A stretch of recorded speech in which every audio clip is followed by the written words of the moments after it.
Hi, I'm Dr. Maggie Broderick, and I'd like to welcome you to my presentation on teaching adult English language learners in the online classroom.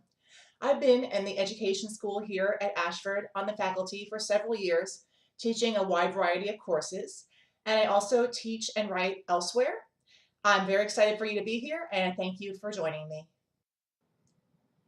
Hi, everyone. Thanks so much for joining me for my discovery session at the TLC conference here at Ashford University. I'm excited to share with you some information about how to connect with English language learners, or ELLs, in your online classroom. You might not have thought about this very much, but I've been thinking about it an awful lot, and it's an incredibly timely issue. I have a lot of students who are interested in this topic, and rightfully so. So for us to all have some really clear knowledge about English language learners and how to help them, and also as education faculty to help our students who may be teachers of English language learners, it's a win-win situation. So thanks again for being here. I'm Maggie Broderick, and I'm on the faculty here at Ashford in the School of Education.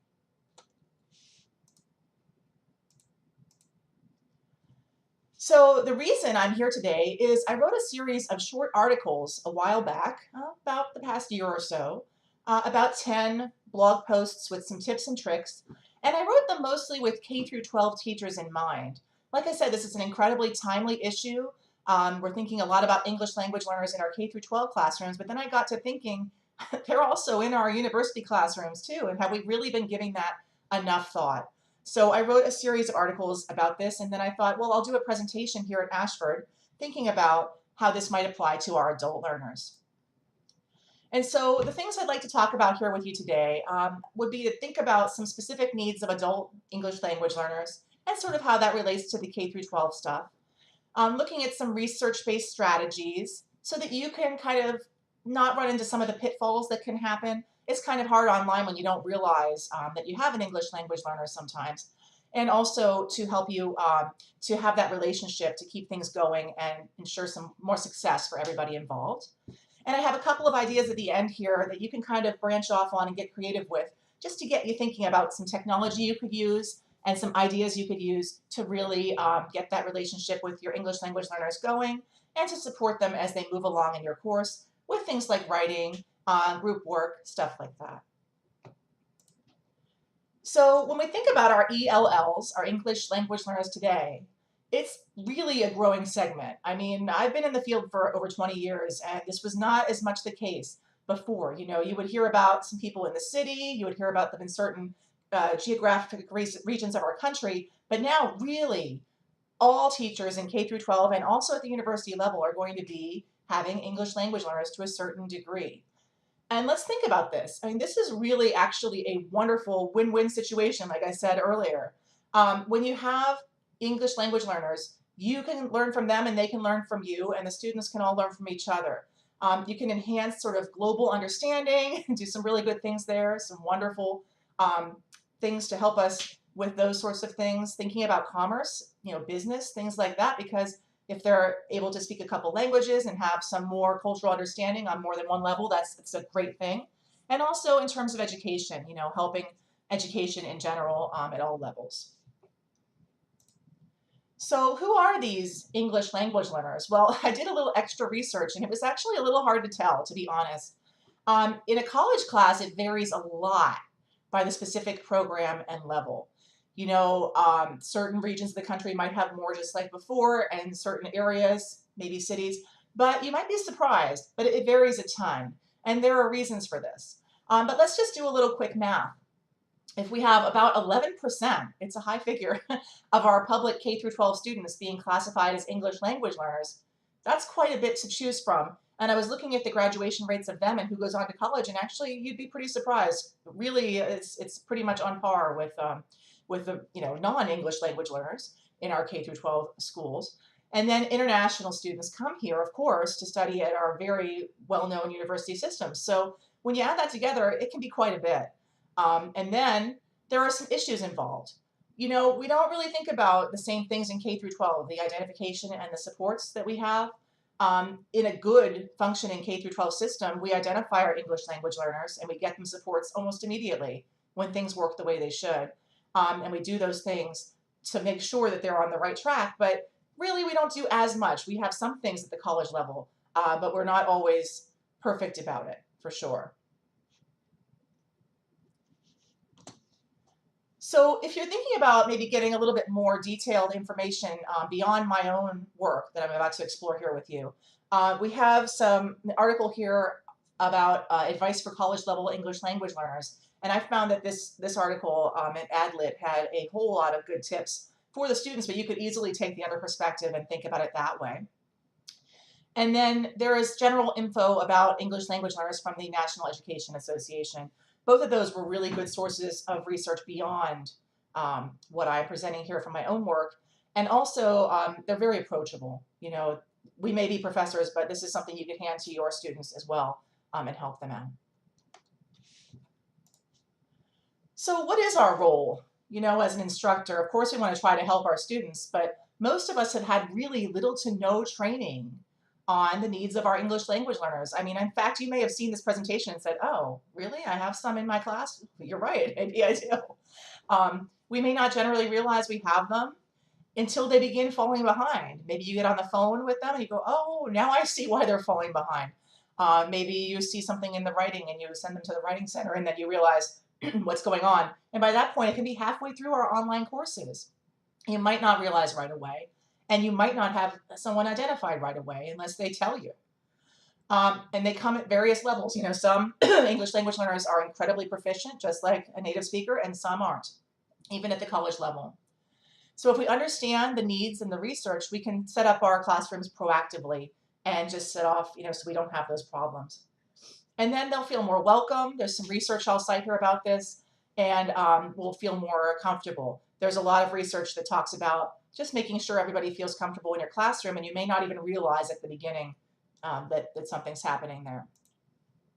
So like I said, I wrote about 10 articles on this, and the 10 articles have a wide variety of topics with a lot of information.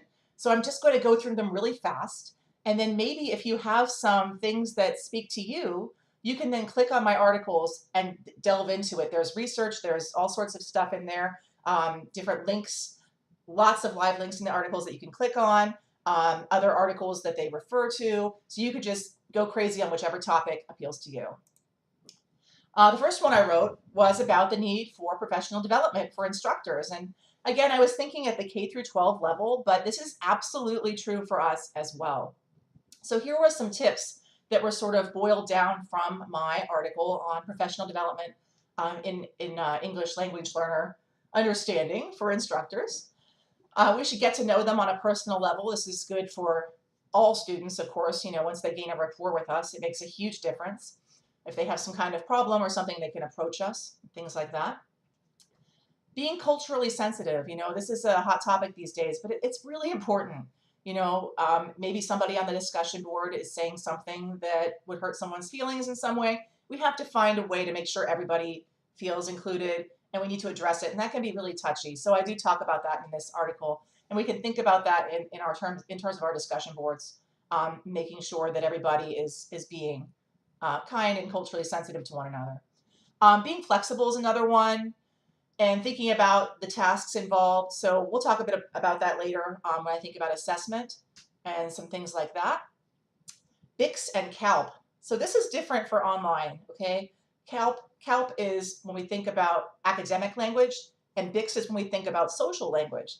But you know what? That does happen on a discussion board, because sometimes we have a discussion that goes off on a tangent, or we talk about our introductions, we talk about ourselves, or we talk about something in a break room post or a faculty lounge post or things like this. And so that is more the you know, interpersonal communication. It's sort of like what happens on the playground with young children, just the social stuff. And that can be different than the academic language, the CALP, because a student might be really good at one and not at the other. And you may find that. You may find an ELL struggling in one area and not in the other. And just to know that they exist helps. So you can take a look at that and delve into that research. Here's one thing that'll come up time and time again. K through 12 teachers really use the SIOP model, which is published by Pearson. And this is just a way to make our input comprehensible for the English language learner. So if you want to look into the SIOP model, it's just a way to help you realize when a student, you know, maybe you're teaching a math or a science class and there's some content where the language is not as comprehensible for your English language learner. And so what you can do is use this model to help you get some ideas in presenting that input in a way that would work for them. You can use some tools that we use in K through 12 and also that you'd use usually with your students, a graphic organizer, a writing prompt, things like that. And so the link to my article here is right there at the bottom of the screen. So the next article I wrote was thinking about who our ELLs are. And this is pretty interesting to think about the stats. They're going to vary at the college level, but they somewhat mirror what we see here. When you think about bringing in the international students, we may have some people coming over from Europe. We may have some more Asian languages represented and things like that. But a lot of the ELLs in our public schools are also going to our colleges. These are the figures of the languages they speak. You can see that 3/4 of them are Spanish speakers, but there are a lot of others as well. And sometimes we're thinking about people who were raised bilingually in a home, and maybe they speak both languages proficiently, and other times it's a completely different situation. There's the link to my article about that one. So this is one I really want teachers to understand because this is my love, my field. When we think about how we learn language, and that honestly, acquiring a language is one thing and learning the rules of a language is another. And so there's research way back from the 1970s, from a really, really long time ago, from Stephen Krashen, that's really worth reading about. You can look at his 5 different hypotheses about that if you're interested in the topic. And some of the ones that really stand out to me, the input hypothesis. If you have a student at a certain proficiency level, and then you give input that's way, way, way beyond that level, they're not going to get it. It has to be I plus 1, input plus 1, just a little beyond their level of understanding. That really speaks to me because what if you are this teacher of math or science and you're giving something at this level that's way beyond, they can't get through the language and then get to the point. And they might be excellent at math or science, but the language is a problem. So we have to mitigate that. Another one that is really, really important is effective filter hypothesis. And that's just setting that kind, nice, very welcoming tone that you can do at the very beginning to make sure people feel less anxious.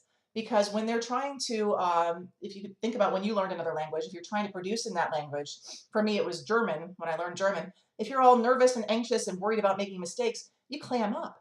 And so if we're much more open and welcoming, then that doesn't happen and we can allow for them to move forward with both their content learning and with their language learning at the same time. Even at the higher levels, sometimes, you can get very frustrated and anxious and it just shuts you down. There are all sorts of things. So I'm not going to go into all the theories because this is a short presentation, but super interesting if you're interested in pursuing this further. And you can click on my article there. Output is part of it too. We get input and we get output. So when the students are giving language, speaking and writing with language, they're learning from that as well. There's a concept called interlanguage, which is sort of like when things are mixed in your head. You have sort of the Spanish and the English or the German and whatever other language you speak together in there. Interesting to think about why maybe that's an error that you might be seeing. If a student makes a mistake, maybe you want to think about why that mistake was made. I call it Germlish when I make a mistake like that with German. Nature versus nurture. Again, if you're sort of into, things like child development and psychology, you may find this really interesting to explore Chomsky, which is more the nature, and Vygotsky. A lot of people these days understand Vygotsky and the research there about nurture and how that's a huge part of how we learn. This is crucial in language learning. So both things work together. They actually are both important. It's not one or the other. But again, something super interesting to explore. What about some proficiency levels? Well, I did write an article about this. It's really packed with some info about where you may find your students. And I don't think you're going to find a lot of students who are at the very beginning of this in college. Of course, they have to pass their exam. They'll have a TOEFL exam or something like that when they have to get into college. But you will find people who are English language learners, perhaps at expanding, bridging, maybe developing. And so while you might not have to think about these beginning skills, it's still important to know. And also, if you're teaching teachers, like I am in the School of Education, you should understand all 5 of these proficiency levels. Another example with similar definitions is WIDA, W-I-D-A. So you can look at TESOL and WIDA. Those are both excellent places to find some more information for you. you could get lost on those websites for years. You could find tons of stuff. So go ahead and go nuts. But you may find that the top 2 levels are where you will find your English language learners. They may have gotten into a university based on their TOEFL score, and maybe they're a great student at math and science, but they're still not quite proficient completely. So maybe they're even just developing and things like that. Again, BICS and CALP, like I mentioned earlier, comes into this as well. All right, assessment's a big one. I hardly had room for a graphic on this page, but certainly take a look at my article if you like. It's mostly thinking about K through 12. And so some of the wording here, like No Child Left Behind, is for K through 12. But you may find that you have something you can apply with that at your level. I'm thinking of maybe when students are taking an SAT or an ACT exam to get into college, or maybe they're going to go to law school, they're taking an LSAT, or maybe they're taking a GRE, things like this. These are standardized tests. So if you do take a look at this article, it is meant more for your K through 12 level, but you can see how it applies. When we think about formative versus summative assessment, that's really important because formative is sort of ongoing and helps you to learn through the assessment, but summative is all at the end and it's just sort of a final exam. And so you can think about how one might be more stressful than the other and how one might be more helpful for building relationships and learning content and language as we go. Modification is something you can do if at all possible. I've found that sometimes some of our English language learners would prefer to do something with writing versus speaking, or vice versa, depending on the student. And so if you have an assignment where they have to do a presentation, give them an option. Things like that. If you are allowed to do that within your teaching context, then why not give them an option of pick one or the other, writing or speaking, if that's permitted. There are all kinds of different policy issues and resources and things. So I do bring those out in this article. Some of them do apply to our college English language learners, especially, like I said, putting yourself in the ELL shoes, being as flexible as possible. I know a lot of us teach courses that are sort of already written for us, but sometimes you are given some flexibility, and that can make a world of difference, or even just being kind about it and saying, okay, I understand, I'll try to do what I can, things like that. All right, so I wrote another article here with a lot of info that you can take a look at. And again, this was for K through 12, but it really applies. And I find that it's a breath of fresh air when I'm in a college classroom with an instructor who uses some of these more interactive strategies. It's harder in the online classroom, but you can do things like I'm looking at the writing and journal prompts. You could probably think about how to make a prompt that would bring in an English language learner's background knowledge. And if you're designing your course or if you're writing something, going beyond the normal curriculum, where you're going to welcome them in and then use their background knowledge and things like that so that they feel like they're part of the course and they have something to work with. Like we said, verbal and written, modeling and clear examples, visuals, non-linguistic cues. You can do this in the online classroom.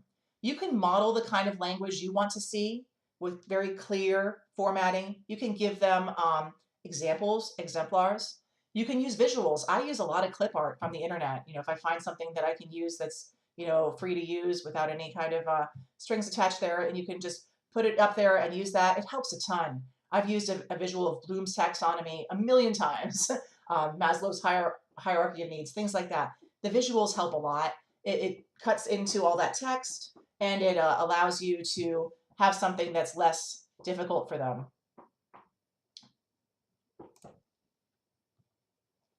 Technology. Thinking about technology, again, the same lines.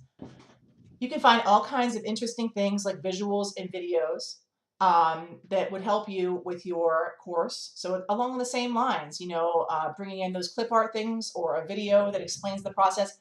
For example, I have a lot of students who struggle with APA style. Maybe they're English language learners, maybe they aren't, but I just find a nice video on how to format that in Word, and it helps a ton instead of writing it down, just showing them that. We have some tools that people sometimes forget to use. The grammar and spell check help a ton, and guess what? Sometimes there's the Writing Center that can help you. The Ashford Writing Center is a wonderful resource. Voice recognition software can be a good investment. You can use it, and your English language learners can use it. That helps a lot. There are all sorts of things written in English at various reading levels, so if you find that the article that you're showing the class isn't going to work for your English language learner, you could modify and find a different article that would work. All sorts of things like that. Some online tools I love to use. I had somebody who was teaching English in Thailand, and we Skyped a lot. And that's a lot of fun, and it helps me to connect with them, and it's free. And you can use it with anyone all over the world. I've never had any problem with it. It really works well. Kahoot is a really fun thing that we do at K through 12 when you make a little quiz. And that's a fun thing for students to do, to use technology to test their skills on content and even to develop their own little quiz. It's a lot of fun. So especially if you're doing something that's not online, if you're teaching on ground, you can have them use their phones and do Kahoot. And then these are really terrific. You can see Duolingo, Babbel, LiveMocha, HelloLingo, terrific tools for us to work on our language, and our English language learners can use them just the same as we can. I still practice Duolingo with my German all the time. I wrote an article about community. Well, it's a little different online, but we're still a community, guys. Absolutely. Here are some nice resources for us with in terms of community. And you can find, like, again, you could go down a huge, rabbit hole here and find all kinds of information. Locally and also online, you have libraries and writing centers. Those are great. They put you at ease when they give you their assistance, and they have all the resources. But look at all these websites that really are helpful. Again, some are K through 12, but Purdue Online Writing Lab, we love that one. APA Style, things like that. So again, my article refers to a lot of these, and you can see the link there. I went into an article here that meant a lot to me personally. Teaching in the inner city, I had a lot of students with special needs in my school. It was a very diverse population. And also, sometimes English language learners have special needs, just like everybody else. So you might have a student with special education needs. Maybe they have dyslexia. Maybe they have ADHD. Maybe they have all kinds of things. Or you might have a gifted English language learner, and it might be difficult to tell because the things can kind of mask each other. So you might have a student who's extremely gifted or something like that, but you're only thinking about ELL or vice versa. So you can collaborate with others. You can consider the different ELLs backgrounds and different schooling and cultural expectations that might be part of it. Thinking about learning profiles and students' progress with them helps a lot. There are a lot of services, especially at K through 12, but we do have some help, especially for special education students here at the university level. Most of us get something at the beginning of the term saying that students have gotten some kind of a modification for them, an accommodation. Be aware of that, and sometimes be aware that this might also be an English language learner. Both things can go together. It's not one or the other. And just try to advocate for them and help them. So this article was really more to get you to feel like what it's like to be an English language learner, and it is about a K through 12 situation, but I'd love it if you would read it because you may understand some of the issues facing them. Maybe they're in college now, but they may have struggled with poverty and hunger and safety in the past. They may still be struggling. My very good friend teaches at the community college level here in Pittsburgh, and many of her English language learners, she has a lot, still are struggling with poverty, hunger, safety. This is in the inner city. A lot of them, they came to the university and they're trying to really do better, but it's been really hard for them. And they talk about these issues. She teaches biology, but they talk about these issues because a lot of them are facing these issues. So she's aware of what's going on. There are experts to help you with the English language proficiency and placement and things like that. So you might be, having somebody who's really great in your math class but needs support with the writing. And so you can see here all the things I talked about earlier are also in this article. All sorts of ways to make them feel like they're part of the community. And I think just reading this may give you some further understanding. So those were the 10 articles. So that's a lot. It's a whole lot of info, and it took me a year to write all those articles. And I hope you do delve into them further, but let's think about what we can actually do right now. Let's think about how we can maybe modify the ways we, as instructors, reply, or if we're writing the course, write discussion prompts. A lot of us are just replying to what's already there, but if you write them, that's something to take into consideration. How can you actually encourage dialogue? We're thinking about the affective filter, making people less anxious. We're thinking about cultural sensitivity. And what should you do when things go wrong? What if somebody is being culturally insensitive? What if you've started a dialogue and it's really not going well? Well, look back at the articles and think about ways that you can modify that. I think discussion boards are a huge opportunity for us to try to bring people into the fold and try to make sure that everybody feels like they're part of the community. So thinking about how you craft those discussion prompts and replies is really important. So if you just take into account some of the theoretical stuff we talked about and some of the instructional tips, it makes a huge difference. And think about crafting them in ways that will make people want to contribute and be a part of the classroom and bring in their own prior knowledge and things like that. They could be a huge asset. What about some of those graphic organizers? That's another tip. So my first tip is to definitely think about how you craft your discussion prompts and replies. And the second one would be thinking about maybe giving some extra graphic organizers like, exemplars and tools and a chart for how to write things, or maybe some tips for writing presentations and things like that. And also the modifications, like I said, if somebody prefers to write or speak or vice versa, maybe allowing that when permitted in your university situation. What else can you do? Well, in addition to those discussion boards and things like that, and maybe using some visuals and things, what about some outreach materials? What about developing rapport and relationships via email and sending out, a really nice welcoming email, maybe spending more time on your introductions with the students in the beginning of the class. I know sometimes we have way too many students and we're just like, hello, nice to meet you, but maybe trying to really connect, developing that ongoing rapport. It would be great if you would just, send out some progress reports and sending out things about available services via email or via your announcements, because this would help keep them organized and keep them at ease. And guess what? It's not just for English language learners. This is good for everyone. All sorts of students would benefit from that. And just not making assumptions that they understand all the content all the time, because they might be great at math, like I said, or science, but struggling with the language. Another tool that would be really great to use, simple voice recorder like Vocaroo. It's really fun and super easy to use. And you can just record yourself. You could do the same with a PowerPoint like I'm doing here, just capturing your video or a YouTube video. Again, that puts people at ease and they can just replay that. So let's say the directions for the assignment are written and you want to give a clarification via a voice recording. You can easily do that and put it in your announcements or via email. And that would help because they could replay it over and over again. And this is, again, not just for English language learners. This could help everyone. So if you have other ideas, feel free to email me through the TLC forum, and you can link on that, or it's margaret.broderick@faculty.ashford.edu, or you can post in the forum. And I would love to hear your ideas and your feedback. And again, I thank you so much for coming to my presentation. Thanks. Goodbye.